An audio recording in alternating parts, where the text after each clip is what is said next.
एक बुजुर्ग आदमी को नदी में अचानक एक सोने की डली मिली। पता चला कि सोने की नदी की जो कहानी थी वह सच निकली। फिर वह और उसका कुत्ता बक साथ मिलकर सोना ढूंढने लगे। जल्दी ही बक पानी से एक पत्थर निकाल लाया। बुजुर्ग ने उसे सोने की डली दिखाई और कुछ समझाया। बक को जैसे समझ में आ गया। उसने पत्थर फेंका और फिर से पानी में कूदा और इस बार वह एक बहुत बड़ी सोने की डली लेकर लौटा। लेकिन बुजुर्ग उस वक्त ध्यान नहीं दे रहा था। बक को लगा शायद उसके मालिक को बहुत बड़ी डली पसंद नहीं, इसलिए उसने छोटी छोटी डलियां खोजना शुरू कर दी। बक बहुत खुश हुआ और उछलता कूदता डलियां मालिक के पास लाकर एक कटोरे में रखने लगा। तभी उसकी नजर दूर किसी सफेद छाया पर पड़ी और उसका कौतूहल जाग उठा। वह उस सफेद छाया के पीछे दौड़ पड़ा। जब वह उसके पास पहुंचा तो उसे एक सफेद भेड़िया मिला जो उसे घूर रहा था। बक थोड़ा घबरा गया। उसका दिल तेज धड़कने लगा, लेकिन वह धीरे से अपना पंजा आगे बढ़ाकर दोस्ती का इशारा करने लगा। सफेद भेड़िए ने उसे अनदेखा कर दिया। बक दुखी हुआ, लेकिन उसने हार नहीं मानी। वह रोज छुपकर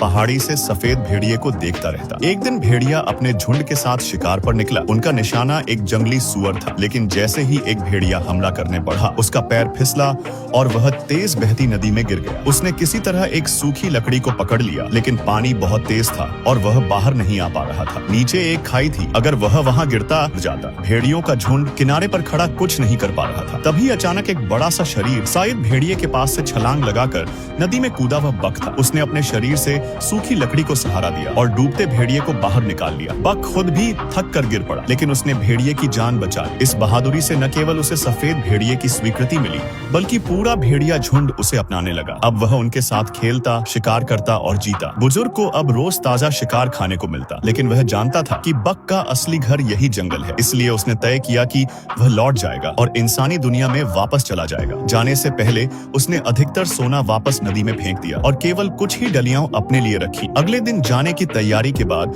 वह बक से विदा ले चुका था, लेकिन उसी रात एक अनहोनी हो गई। एक लालची आदमी जो सोना चाहता था वहां पहुंच गया। बुजुर्ग को कुछ अजीब लगा और वह दरवाजे के पीछे छिप गया। जब वह आदमी घर में घुसने आया, बुजुर्ग ने झटके से दरवाजा बंद किया और उसकी बंदूक पकड़ ली, लेकिन वह आदमी गोली चला देता है। बचने के लिए बुजुर्ग ने अपनी जेब से सोना निकालकर उसे दे दिया, लेकिन लालची आदमी इतने से संतुष्ट नहीं हुआ और बंदूक तानकर सोने के बाकी ठिकाने के बारे में पूछने लगा। तभी बक छत से छलांग लगाकर उस पर झपटा और उसे जमीन पर गिरा दिया। दोनों लकड़ी के घर में गिर पड़े और घर में आग लग गई। वह आदमी आग में जलकर मर गया। बक लौटकर बुजुर्ग के पास आया, लेकिन अब वह जीवन की आखिरी सांसें ले रहा था। वह बक के शरीर पर सिर रखकर दुनिया से विदा हो गया। बक पूरी रात उसके पास बैठा रहा और सुबह सफेद भेड़िए के साथ जंगल की ओर निकल गया। कुछ ही समय बाद जंगल में एक नई प्रजाति के भेड़िए दिखने लगे और बक इस जंगल का राजा बन गया। ऐसा राजा जिससे सब डरते थे। जब भी उसका प्याला हिलता, नौकर डर जाते और जल्दी से सारी खाने की चीजें छुपा लेते कि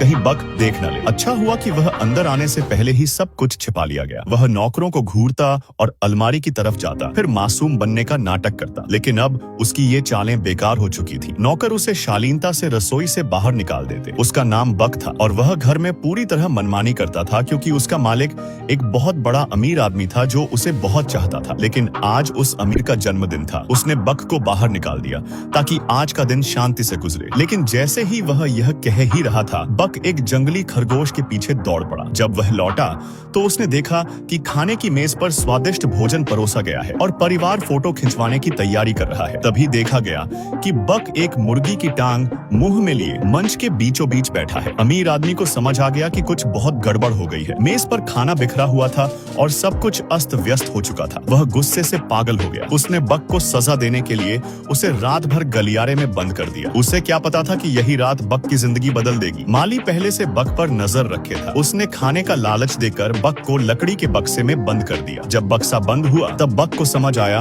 कि वह धोखा खा गया है। माली ने उसे कुत्तों के व्यापारी को बेच दिया। बक बक्से में लगातार हाथ मारता रहा, लेकिन कुछ नहीं हो सका। वह बस बक्से की दरारों से अपना प्यारा घर दूर होता देखता रहा। इस तरह बक को कई लोगों ने खरीदा और बेचा और आखिर में वह दूर पहुंचा। वहां उसने पहली बार बर्फ देखी। उसे चलने में भी दिक्कत हो रही थी, लेकिन जब आकाश से बर्फ गिरने लगी तो उसकी खुशी लौट आई। उसका खेलने वाला स्वभाव जाग उठा, लेकिन व्यापारी उसे बर्फ का मजा दिलाने नहीं बल्कि बेचने लाया था। उसने बक को कुत्तों के पिंजरे में बंद कर दिया। बक का आकार बड़ा था, इसलिए उसे एक डाकिया ब्लैक ने खरीद लिया। लिया और अपनी स्लेज टीम में शामिल कर लिया। लेकिन बक तो एक अमीर घर का पालतू था, उसे स्लेज खींचने की कोई आदत नहीं थी और पहले ही दिन वह बार बार मुसीबत में पड़ गया। धीरे धीरे वह टीम का हिस्सा बनने लगा, लेकिन तभी वह एक खरगोश के पीछे भाग गया और पूरी टीम को नीचे खींच ले गया। उसे अपनी गलती का एहसास था, इसलिए सिर झुका लिया, लेकिन ब्लैक ने उसे डांटा नहीं बल्कि प्रोत्साहित किया। दिन भर की मेहनत के बाद बक थक कर चूर हो गया। रात की ठंड से वह कांपने लगा। वह भागकर तंबू में गया और महिला मालिक को धकेलकर